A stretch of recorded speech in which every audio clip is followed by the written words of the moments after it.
On one hand, I'm a little bit sick of cozy games, and on the other hand, I'll always be waiting on bated breath for the Nintendo Switch version that we definitely deserve after all these years. But seriously, the idea of cozy games has really exploded in the past 5 years, especially considering how many people bought Switches just for things like Animal Crossing and Stardew Valley. The majority of these have been some form of cafe simulator, a farm sim, or some kind of life sim. And while a lot of them are really fun and addicting, a lot of them also haven't been really good. Many of them are kind of lazy cash grabs lately. Tales of the Shire, I am looking at you. If you're getting a bit burnout on the genre in general, here are 5 games that are technically outside of the cozy game realm that I think you should try for some low intensity, charming gameplay that's still breaking out from the repetition and ambiguous game progression. The vibes are relaxing, but there's puzzles, stakes, maybe a few fights, and a campaign. Kirby in the Forgotten Land might be the perfect low intensity but high quality platformer. So you play as Kirby, once again thrust off of planet Popstar to a strange world that looks a bit familiar.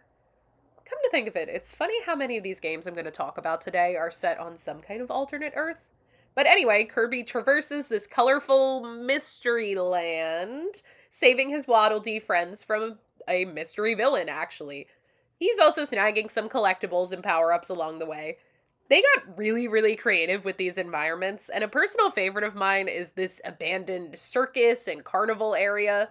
None of the levels feel too repetitive or too long. Actually, I think something I love about this game is that it's easy to pick up for short play sessions if you maybe have limited time. I'll always appreciate this game because it was the one that I had with me in my purse during a particularly intense trip to the emergency vet with one of our kitties. My husband and I did some co op, and while it probably isn't the ideal way to play through the levels in the campaign, it's really fun in the Coliseum. I don't think anyone who's played through this game is going to claim that it's challenging, but the boss fights are fun, and a few of the later ones do require a bit of strategy, and actually did take me a couple of retries. I will warn you, the endgame for this title does get very cosmic, is the word I'm going to say without there being spoilers. But by the time you get there, you should have some good upgrades and a few favorite copy abilities that you picked up along the way, so you can kind of beat the final boss however you want. The Switch 2 version also added a ton of content. So, speaking of guys that you might recognize from Smash Bros. And games that are set on some kind of alternate Earth and feature cute little guys, Pikmin is the original game of cute little guys. I'm gonna mainly talk about Pikmin 4 today.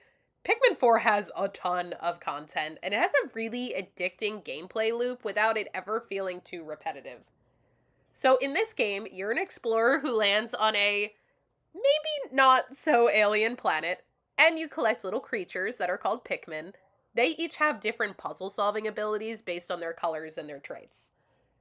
Yes, you revisit certain areas day after day, but each day you kind of have a new micro goal for why you are there.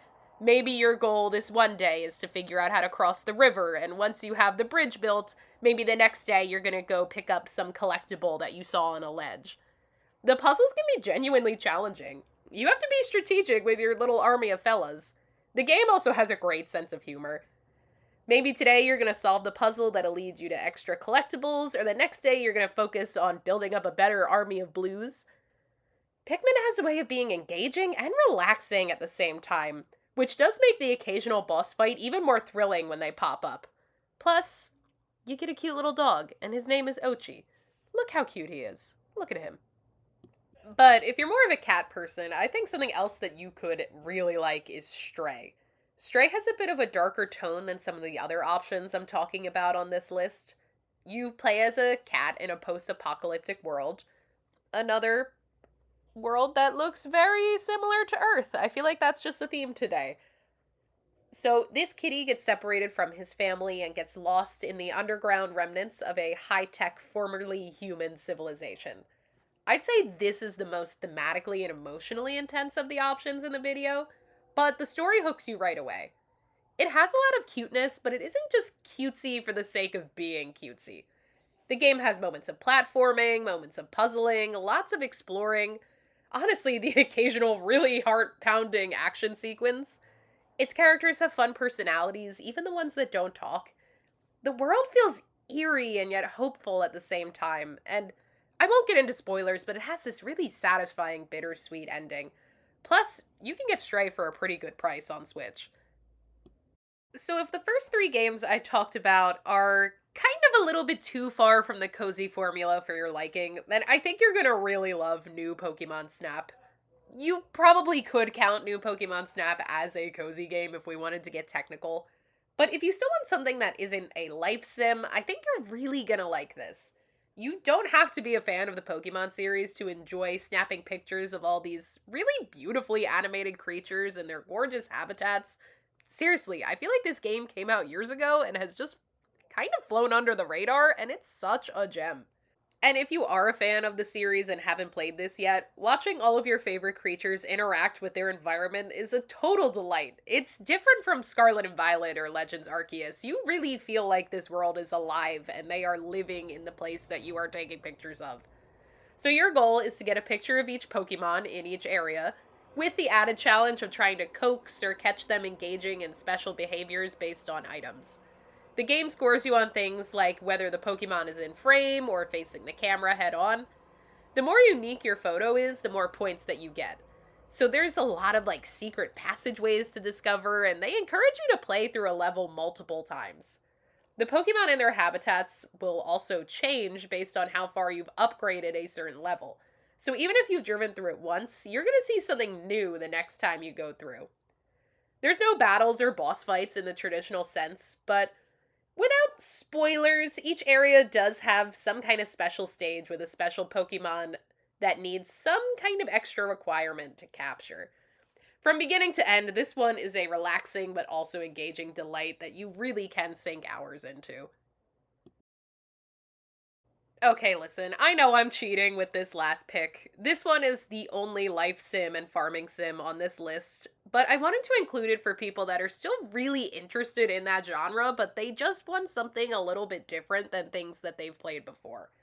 Story of Seasons Grand Bazaar is a remake of a DS title, and in case you didn't know, Story of Seasons is the new name that the old Harvest Moon team operates under.